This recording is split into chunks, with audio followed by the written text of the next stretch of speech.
Kali ini kita akan membuat lampu dekorasi dari barang-barang bekas. Ini bahan-bahannya sudah disiapkan. Ini PCB bekas dari lampu 5 watt ya. Ini sudah lihat, itu untuk casingnya kita sudah diwarnai ya, ini pakai pilok. Ini polos putih semua tanpa merek. Pertama kita siapkan dulu ini pemanasnya. Lalu kita akan membongkar satu persatu bagian kapasitor Miller, elko, dan kabel jumper 220. Ini tahap pembongkaran untuk kapasitor Miller. Jadi supaya kita lebih gampang untuk mengecip dari PCB ini. Ini PCB yang diambil cuma bagian belakangnya saja, supaya waktu ditempelkan ke pemanas tidak ada yang mengganjal. Ini tinggal elko untuk pengambilan terakhir. Ini sudah selesai dan kita akan langsung mencopot bagian chip yang gosong-gosong ini. Jangan lupa di bagian ini kita kasih plug ya, untuk supaya PCB tidak mudah gosong ataupun dalam penyopotan chip lebih gampang, dan panasnya pun juga merata. Ini kita ambil satu persatu bagian chip. Ini PCB fiber ya, bukan aluminium, karena ini kalau PCB fiber kalau terkena panas terlalu berlebihan dia suka melepuh ataupun lebih gosong. Ini kita ambil chip dari PCB bekas. Ini kita akan memakai chip input 3 volt. Kita akan ambil satu persatu ini. Kita ambil sesuai kebutuhan saja. Ini sudah selesai untuk pengambilannya, jangan terlalu banyak. Dan kita akan memasukkan lagi untuk bagian PCB yang kita ambil. Jangan lupa di sini kita kasih timah secukupnya. Ini kita akan membuat lampu dekorasi dari bahan-bahan bekas.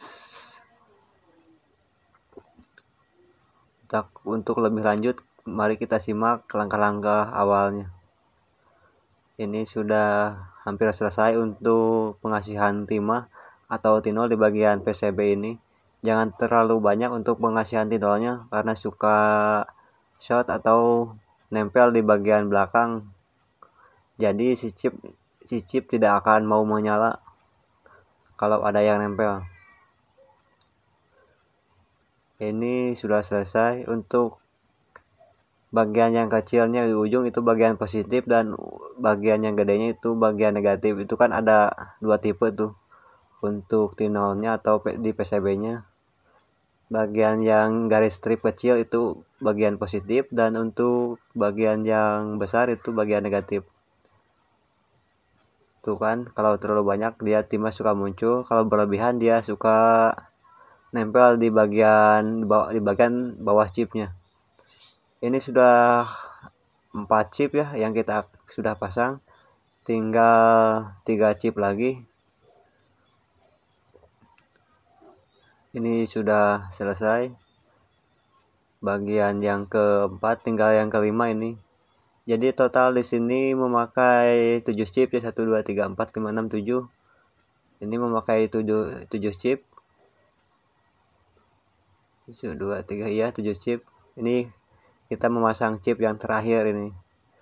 Untuk mewarnainya saya itu di bagian casing pakai pilok ya, atau cat semprot yang banyak itu di toko sepeda motor. Ini sudah selesai untuk pengecipan, tinggal kita membersihkan sisa-sisa plug tadi atau tinol.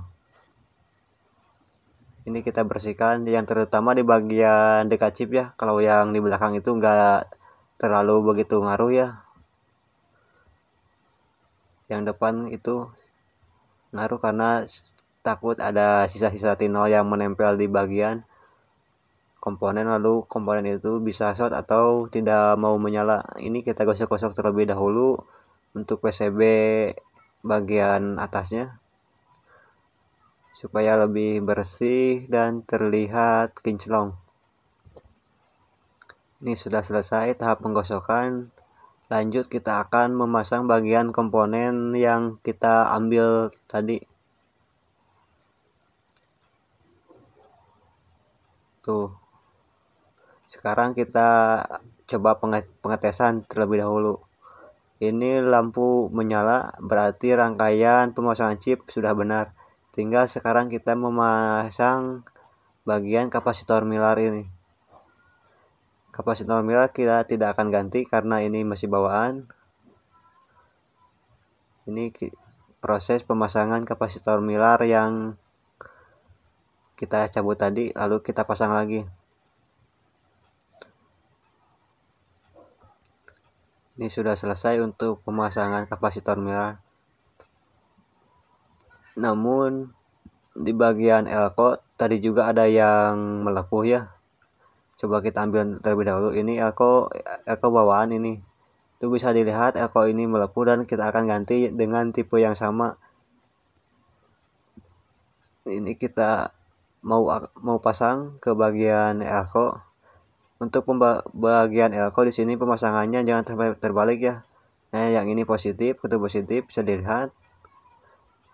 Dan bagian yang sebelah lagi itu negatif. Kalau terbalik biasanya itu suka problem ya. Untuk bagian elko dan untuk kapasitor Miller itu bebas, tidak ada polaritas. Hanya bagian elko saja yang harus tepat atau benar dalam pemasangannya.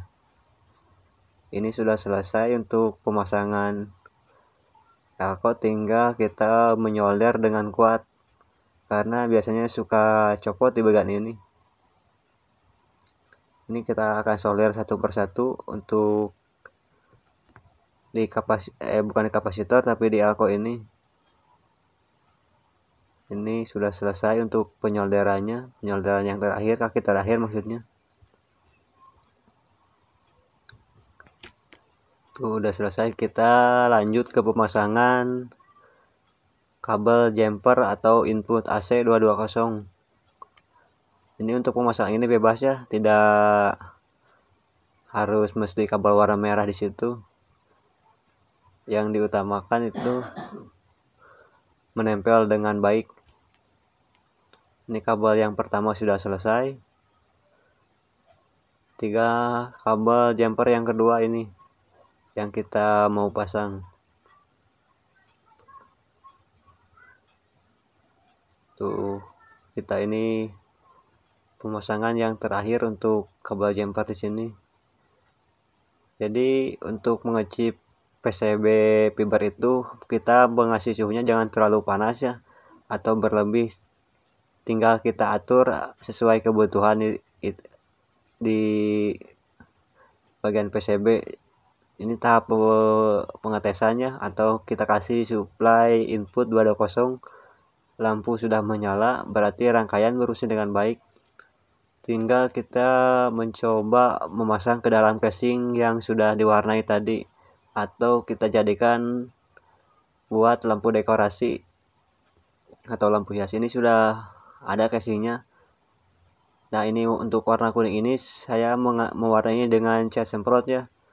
Sekarang kita tinggal memasukkan bagian PCB ini ke dalam casing.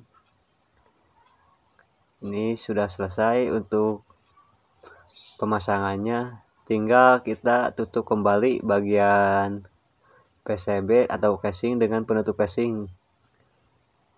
Untuk warnanya jadi menyesuaikan dengan warna ini. Biasanya warna putih, sekarang kita merubah menjadi warna kuning. Ini kita potong kabel 220 ini karena terlalu panjang. Kita potong secukupnya saja, lalu tekuk bagian satu untuk dijepit sama derat, dan yang satu lagi masukkan ke dalam derat. Dan di sini kita akan tekan pakai ini kunci. Lalu untuk kabel ini kita akan potong karena ini terlalu panjang.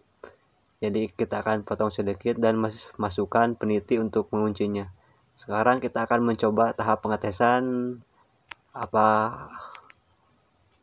lalu warnanya akan berubah seperti apa. Nanti kita lihat. Ini sudah dalam proses